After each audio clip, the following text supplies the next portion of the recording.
Prieš atliekant techniką porą svarbių momentų iš teorijos. Baimė tai yra vaizdinys mūsų sistemos viduje, kas gali nutikti, kažko konkretaus baimė. Tai yra mūsų vaizduotės vaisius, kuriuo šiuo metu mūsų realybėje nėra. Tačiau tas vaizdinys yra toks stiprus, kad jis užkuria cheminę reakciją kūne. Ir tada mes bijome ne paties to vaizdinio, ką mes susikuriam, bet mes nepakeliame to emocinio fono, to išgyvenimo savo sistemos viduje, kuris sukasi aplink tą vaizdą. Ir baimė visada turi dvi esminės sudedamąsias dalis. Viena dalis ta, kuri mus gąsdina, persekioja vaizduotėje, kuri mus spaudžia. Ir kita dalis ta, kurią gąsdina, kuri bijo, kuri neatlaiko to spaudimo, to vaizdinio. Tai ta spaudžiančioji dalis, stiprioji ir ta silpnoji sistemos dalis, kuri to emocinio fono neatlaiko. Mes atliksime pratimą techniką, kurio metu silpnoji dalis taps stipria arba stipresnė, pakankama, atlaikančia tą emocinį foną. O ta spaudžiančioji dalis arba iš viso išsisklaidys, arba praras savo jėgą. Šita technika veikia nuostabiai tiek individualiai, tiek grupiniu formatu. Pradžioje bus trumpa meditacija, pasinerimas ir čia labai svarbu palikti tą racionalų protą, jis tiesiog tegu stebi, kas vyksta.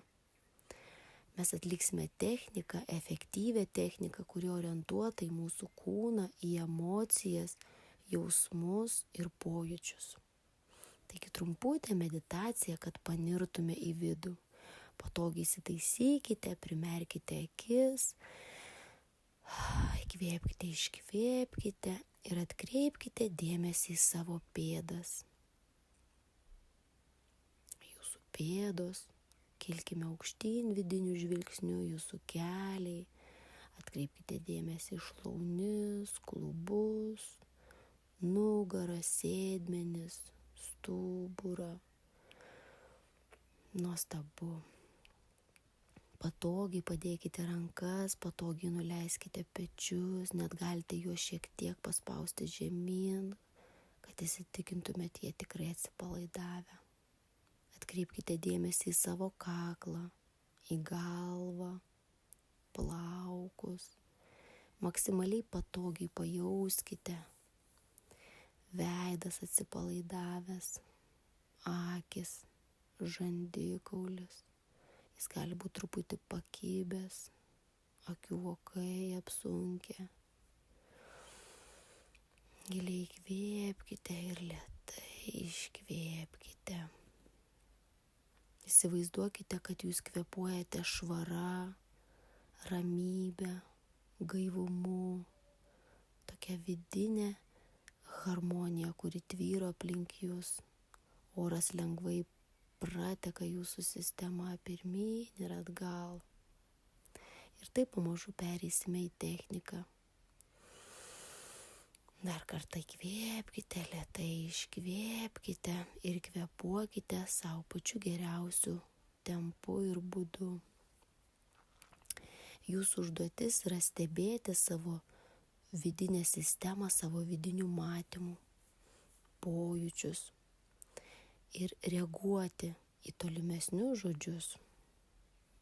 Palengva pagalvokite apie tai, kas jūs šiuo metu iš tikrųjų baugina. Kas jūs neramina, kas kelia baimę. Pajauskite tiesiog dabar tą situaciją, kurios jūs bijote, kuri jums nepatinka, kuri spaudžia jūs. Pajauskite tą situaciją, tą būseną, palengva kylantį emocinį foną. Greičiausiai jūs jau įsivaizdavote savo baimę ir dėl to noriu jūsų paklausti. Kur jūs tą jausmą jaučiate savo kūne? Kuri tai vieta? Galbūt net galima ten padėti ranką, kad įvardinti, kuri tai vieta, kur tas baimės jausmas jūsų kūne. kaip jis veikia jūsų kūną, kaip jis veikia jūs. Ką ta baimė daro su jumis? Dabar paprašysiu jūs įsivaizduoti tą jausmą, kokią išraišką ta baimė įgauna. Suteikit tai baimiai vaizdą. Galbūt tai yra kažkas sistemos viduje, galbūt kažkas išorėje, o gal kažkoks tarpinis variantas. Kokį vaizdą pamažu, bet aiškiai įgauna baimės jausmas. Kokia forma, kokia spalva, kokia tekstūra, svoris, kokia medžiaga. Gal kažkas labai konkretaus, o gal abstraktaus, kokio tai dydžio. Dabar paprašysiu jums visą vaizdinį iškelti į išorę. Savo tempu suteikite baimiai vaizdą ir iškelkite iš vidinės sistemos į išorę, priešais save, kad galėtumėte tą baimę ramiai ir išsamei apžiūrėti. Dar kartą apžiūrėkit jau iš išorės, kaip ta baimė atrodo, kaip tas vaizdinys atrodo, kaip jūs jaučiatės, kai žiūrite į jį išorėje. Pajauskite. O dabar, kaip mes ir kalbėjome, jeigu yra spaudžianti dalis, visada yra ta dalis, kuri neatlaiko, ta vidinė sistemos dalis, kuri per silpna emociniam fonui, tam vaizdiniui ir ji neatlaiko, ji jaučiasi užspausta. Kaip atrodo jūsų sistemoje ta dalis, kuri yra spaudžiama dėl tos kylančios baimės? Kaip atrodo ta silpna, neatlaikanti dalis? Kaip ji atrodo? Kas tai? Galbūt tai kažkas iš vaikystės, galbūt kažkoks vaizdinys, situacija, scena, galbūt tai jūs esat vaikystėje. Kas ta dalis, kuri susigūžia, kuri yra spaudžiama baimės, kuri neatlaiko tų emocijų įtampos? Kas ta dalis, ji negali susitvarkyti su tais kylančiais jausmais? Kaip jie atrodo? Duokit tam jausmui, tai silpnai daliai vaizdinį. Galbūt tai jūs, galbūt tai žmogus, galbūt tai vėl kažkoks simbolis, vaizdinys. Ir dabar, kai mes jau apžiūrėjome tiek baimės vaizdinį, tiek silpnosios dalies vaizdinį, kuris spaudžia, ir silpną dalį, kur yra spaudžiamoji, kuri nesusitvarko su tomis emocijomis. Iškelkite tas abi figūras ir pasodinkite jas priešais save taip, tarsi suformuotumėte trikampį.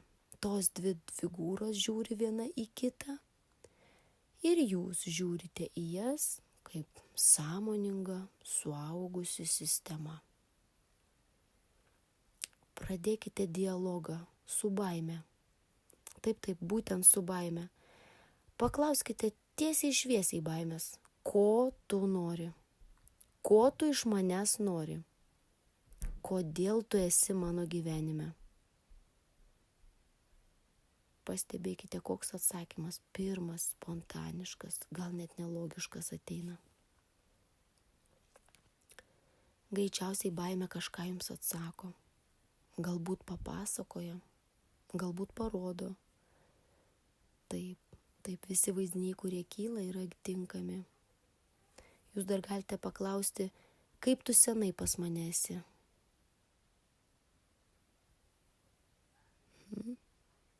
Labai gerai.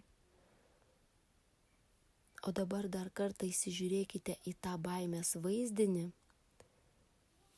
ir pamatykite, kur jame yra esminė jėga, ta baimės jėga, kuri spaudžia. kažkur tame vaizdinyje yra ta spaudimo jėga, ta jėga galbūt turi kokią išraišką vaizdinį, kuri maitina, kuri ir sudaro tos baimės esmę. Kas tai yra? Jūs žiūrite, jūs matote, jūs jaučiate tą jėgą, kurios dėka tas vaizdinys ir yra toks stiprus.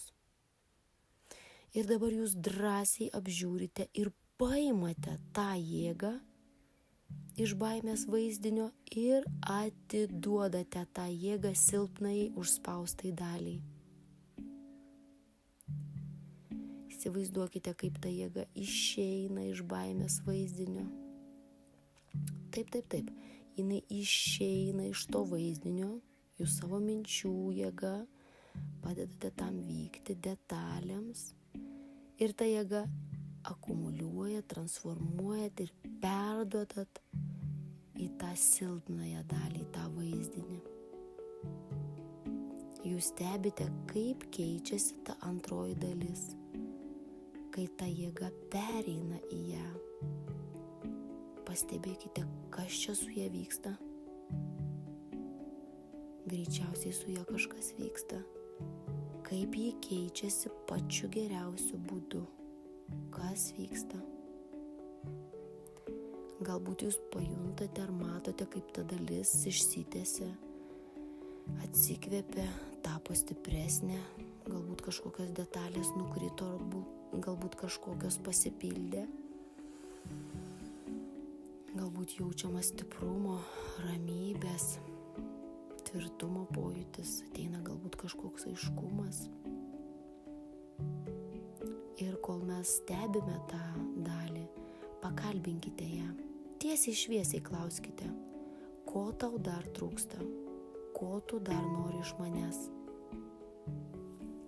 Galbūt ateis kažkokios mintis ar net situacijos, kuriuose šiuo metu tai daliai labai reikalingas jūsų palaikymas. Galbūt net ateis mintis, kokia palaikymo forma, kokia išraiška čia geriausiai tiktų. Paklauskite, ką ji nori gauti iš jūsų. Didelės ir sąmoningos figūros. Jūs galite duoti viską, ko ji prašo, galite duoti jau iš karto čia ir dabar. Duokite jai viską, ko ji prašo. Žodžiais, veiksmais, gal apkabinimu, palaikymu, energetiškai taip, kaip suvokia, taip, kaip ateina vaizdas vidiniu matymu. Stebėkite, kaip ta dalis keičiasi. Galbūt jis stiprėja, didėja, išsitiesia, atsipalaiduoja. Galbūt kažkokiais signalais ateina daugiau laimės, ramybės, aiškumo. Padarykit viską, ko jūs norite. Ir tada kartu pasižiūrėkite į baimės vaizdinį arba tai, kas iš jo liko. Kas čia vyksta?